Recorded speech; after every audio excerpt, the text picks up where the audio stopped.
Hello friends, আমি শুভম। দেখলাম নেটফ্লিক্সের নতুন সিনেমা ইন্সপেক্টর ঝেন্ডে বেশ কিছুদিন আগে বেরিয়েছিল। অনেকদিন লেট হলো আমার রিভিউ করতে, কারণ অনেকগুলো কন্টেন্ট ছিল, সেগুলো দেখতে দেখতে একটু টাইম লাগলো। যাই হোক, ফাইনালি দেখলাম নেটফ্লিক্সের নতুন সিনেমা ইন্সপেক্টর ঝেন্ডে, যেখানে লিড রোলটা প্লে করছে মনোজ বাজপাই। কেমন হলো সিনেমাটা? মনোজ বাজপাই আর জিম সারাব আছে। আউটস্ট্যান্ডিং সিনেমা হলো, নাকি এই সিনেমাটা আরো বেটার সিনেমা হতে পারতো? সেই সবকিছু নিয়ে কথা বলবো এই ভিডিওতে। 2 ঘন্টার রানিং লেন্থ, ছোট সিনেমা। এবার এর গল্পটা যদি আমি আপনাদেরকে ছোট্ট করে বলি, এখানে দেখানো হচ্ছে তিহার জেল থেকে কিছু ক্রিমিনাল পালিয়ে যাচ্ছে। পালিয়ে তারা মুম্বাইতে আসছে, মুম্বাইতে তারা স্টে করছে।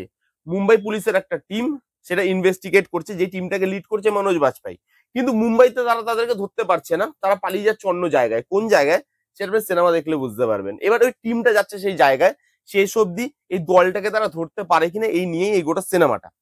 এবার যদি পজিটিভ দিক নিয়ে কথা বলি, দেখুন সিনেমাটার মধ্যে বেশ কিছু পজিটিভ দিক আছে, কিছু নেগেটিভ দিকও আছে। প্রথমত, এর যে বেসিক আইডিয়াটা, ক্রাইম থ্রিলার সিনেমা, তার সঙ্গে কমেডির একটা পাঞ্চ, সেই জিনিসটা কিন্তু আমার ভালো লেগেছে। সেই যে সেই ট্রাইটা ভালো, একটা ফ্রেশনেস দেয় এবং সেই জিনিসটা ভালো লাগে। বেসিক গল্পটা খুব স্ট্রং না হলেও খুব লুজও নয়। দেখে মনে হবে যে হ্যাঁ, গল্পটা আহামরি কিছু নয়, এর আগে অনেকবার হয়তো দেখেছি। কিন্তু এই গল্পটা আপনাকে মজা দেবে, এন্টারটেনমেন্ট প্রোভাইড করবে। এই 2 ঘন্টা ধরে আপনি একটা মজার মধ্যে দিয়ে যাবেন সিনেমাটা দেখতে দেখতে, সেটুকু কিন্তু গল্পটা অ্যাসিওর করে। তো গল্পটার ট্রিটমেন্ট, গল্পটাকে যেভাবে ট্রিটমেন্ট দেওয়া হয়েছে, এবং তার মধ্যে ক্রাইম থ্রিলার, তার মধ্যে কমেডির পাঞ্চ, সেই জিনিসগুলো, এই আইডিয়াটা আমার কিন্তু বেসিক আইডিয়া হিসাবে খারাপ বলে মনে হয়নি। এর লুক অ্যান্ড ফিলটা ভালো, পুরোনো দিনের ঘটনা দেখাচ্ছে, সেই যে রেট্রো লুকটা দেওয়ার তারা চেষ্টা করেছে, সেই জিনিসগুলো ভালো। ড্রেস আপ থেকে শুরু করে তখনকার দিনে যেরকম গাড়ি হতো, যেরকম ধরনের পুলিশের কাজকর্ম হতো, সেই জিনিসগুলোকে যেভাবে দেখানো হয়েছে, সেই জায়গাগুলো ভালো। ওই এরাটা আপনাকে ফিল করাতে পারে। Performances outstanding. যেই টিমটা, মানে যে পুলিশের টিমটা ইনভেস্টিগেট করছে, সেই টিমটার প্রত্যেকে ভালো পারফর্ম করেছে। জিম সারাব আছে ছোট্ট রোলে, জিম সারাবও ছোট রোলে খুব একটা খারাপ নয়, ভালো। এখানে এই পুরো সিনেমায় অ্যাক্টিং এর ব্যাকবোন যিনি, তিনি হচ্ছে মনোজ বাজপাই। মনোজ বাজপাই আছে, তার মানে বুঝতেই পারছেন কোন সিনে যদি কিছু করার নাও থাকে, সেখানেও তিনি এমন কিছু ইনোভেশন করে ফেলবে যে যেটা আপনার হয়তো সিনটা ফানি নয়, হয়তো সিনটার মধ্যে কিছুই নেই, কিন্তু সিনটা খুব ভালোভাবে আপনার কাছে আসে। যেমন একটা সিন আমি বলছি, তারা মুম্বাই থেকে ওই জায়গাটা যাচ্ছে যেখানে তারা পালিয়ে গেছে। তারা প্লেনে বসে আছে, ঠিক আছে? প্লেনে বসে বসে মনোজ বাজপাই তার বাড়ির কথা ভাবছে, তার ওয়াইফের কথা ভাবছে। এবার সেটা ভাবতে ভাবতে নিজে নিজেই হাসছে। এবার তার পাশে একটা অফিসার বসছিল, সে দেখছে এই লোকটা একা একা হাসছে কেন। মনোজ বাজপেয়ী তার দিকে যেভাবে লুকটা দেবে, একটা বোকা বোকা লুক, যে মানে কি হয়েছে, এই যে একটা ব্যাপার, কিচ্ছু বলছে না কিন্তু সিনটায়। ওই লুকটা আপনি দেখবেন, আপনি দেখে ভাববেন যে কেন এইটা, মানে এই মানুষটা জাত অভিনেতা, কেন ইনি লেজেন্ড, কেন মনোজ বাজপেয়ীকে বলা হয় তিনি আউটস্ট্যান্ডিং অ্যাক্টিং করে, কেন তাকে বলা হয় এই কারণে। খালি ফেসিয়াল এক্সপ্রেশন আউটস্ট্যান্ডিং, প্রত্যেকে যারা যারা পারফরমেন্স দিয়েছে তারা খুব ভালো। এরকম ধরনের সিনেমাতে না একটা মানে কমন ট্রোপ থাকে, যে যে পুলিশের টিমটা মানে যেই পুলিশের টিমটা ইনভেস্টিগেট করছে, তাদের সেই টিমের লোকজনের যে বাড়িতে কিছু প্রবলেম চলে, এটা দেখবেন আপনি সব এরকম ধরনের সিনেমাতে এরা এই জিনিসটা দেয়, যে যে লিড করছে বা টিমের মেম্বার যারা যারা আছে, ইনভেস্টিগেশন টিমের মেম্বার, তাদের বাড়িতে কিছু একটা প্রবলেম হয়, ফ্যামিলি, মানে ফ্যামিলি জনিত।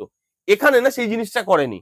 এখানে মনোজ বাজপেয়ীর ফ্যামিলিতে তার কোনো প্রবলেম দেখায়নি, উল্টোটা দেখিয়েছে যে তার ফ্যামিলি তাকে খুব ভালোবাসে, তার বউ খুব সাপোর্টিভ। হ্যাঁ, বউ চিল্লামিল্লি করে, রাগারাগি করে, একটা ঘরোয়া পরিবেশ, কিন্তু তার বউ তাকে খুব একটা যে ডিস্টার্ব করে সেই জিনিসটা নয়, বা তার ফ্যামিলিতে সে যে খুব ডিস্টার্বড সেই জিনিসটা নয়। তার ফ্যামিলিতে কোনো প্রবলেম নেই, সে মাথা ঠান্ডা রেখে কাজটা করতে পারছে। সেই জিনিসটাকে যেভাবে দেখানো হয়েছে, ট্রোপটাকে যেভাবে উল্টিয়ে ব্যবহার করা হয়েছে, সেটা ভালো। এবং কমেডি, যেহেতু কমেডির একটা পাঞ্চ আছে এই পুরো গল্পটার মধ্যে, গল্পটাকে হালকা ফুলকা ওয়েতে কমেডি দিয়ে বার করার চেষ্টা করা হয়েছে। কমেডি কিছু জায়গায় ওয়ার্ক করে, সব জায়গায় বলবো না, কেন সেটা আমি নেগেটিভ দিকে আসছি, কিন্তু কিছু জায়গায় কমেডিটা ওয়ার্ক করে, ম্যাক্সিমাম জায়গায় মনোজ বাজপেয়ীর অ্যাক্টিং এর জন্য কমেডিটা ওয়ার্ক করে যায়। এবং এই ছিল মোটামুটি পজিটিভ দিক।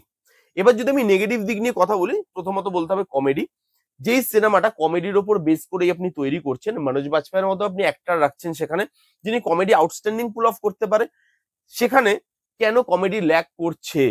কমেডি রাইটিং ভালো নয়। এক একটা জায়গায় কমেডি দেওয়ার তো তারা চেষ্টা করেছে, কিন্তু কমেডিটা উঠে আসেনি। মনোজ বাজপেয়ী অনেক জায়গায় কমেডি করেছে, সেই জায়গাগুলো হয়তো ওয়ার্ক করে যাচ্ছে মনোজ বাজপেয়ী এর জন্য, কিন্তু সেই লাইনগুলোতে কোনো দম নেই। এরকম ধরনের সিনেমাতে আরো ভালো ভালো ডায়লগ, আরো ভালো ভালো মাসি মোমেন্ট থাকা উচিত ছিল, যেটা এই সিনেমাতে আমি পাই না। একটা দুটো আছে, হাতে গোনা একটা দুটো, কিন্তু পরপর পরপর যে মাসি মোমেন্ট আসছে বা ডায়লগ ডেলিভারি দিচ্ছে, ভাই মনোজ বাজপেয়ী আছে আপনার কাছে, মনোজ বাজপেয়ী যেখানে ডায়লগ দেয় সেখানে সব উড়ে যায়। তো তার মুখে আপনাকে ওই ঠ্যাটা ঠ্যাটা ডায়লগ কিছু দিতে হবে, যে উল্টো দিকের লোকটা বলছে যে তোমার অকাত কি, তো মনোজ বাজপেয়ী অকাতটা দেখাতে জানে কথা দিয়ে। তো সেরকম ডায়লগ দাও না বস। তো সেই ডায়লগ গুলো আমি সেখানে মানে খুব একটা ভালোভাবে উঠে এলো না। এবং এখানে না লাস্টের দিকে গিয়ে যখন কেসটা ইনভেস্টিগেট করতে করতে লাস্টের দিকে চলে এলো ক্লাইম্যাক্সে, সেখানে কিছু জিনিস স্টেজ বলে মনে হয়। এবং এখানে যে চোর আর পুলিশ তাদের একটা টাসেল দেখানোর চেষ্টা করা হয়েছে, ক্যাট অ্যান্ড মাউস চেস দেখানোর চেষ্টা করা হয়েছে, কিন্তু সেখানে পুলিশের রোলটাকে ওপরে রাখতে গিয়ে এখানে না যে চোর তাকে খুব কম জায়গা দেওয়া হয়েছে। মানে এখানে জিম শারাফকে আরো একটু স্পেস দিতে হতো, তাহলে সেই দুজনের টাসেলটা বা এই ক্যাট অ্যান্ড মাউস চেসটা দেখতে মজা লাগতো। সেখানে একতরফা হয়ে যায় জিনিসটা, তাকে বেশি স্পেস দেওয়া হয় না। এবং এই জায়গাটা আপনার মনে হয় যে সেই টাসেলটা দেখতে মজা লাগছে না, স্টেজ বলে মনে হচ্ছে এবং সব নর্মালি হয়ে যাচ্ছে। খুব সিম্পল ভাবে লাস্টেরটা শেষ হয়ে গেল। লাস্টেরটা অত সিম্পল ভাবে শেষ করার কি দরকার ছিল? তো এই সবকিছু মিলিয়ে আমি বলবো এটা একটা অ্যাভারেজ ঠিকঠাক একটা সিনেমা। আমার জন্য আরো বেটার হতে পারতো, কারণ এই গল্পটা ভালো ছিল, লুক অ্যান্ড ফিলও তারা ভালো ধরার চেষ্টা করেছে। মনোজ বাজপেয়ী, জিম শারাফের মতো পারফর্মাররা পারফর্ম করেছে, বাকি প্রত্যেকে ভালো পারফর্ম করেছে। বিজিএম থেকে শুরু করে, কালার টোন থেকে শুরু করে, টেকনিক্যালি ওয়েল মেড।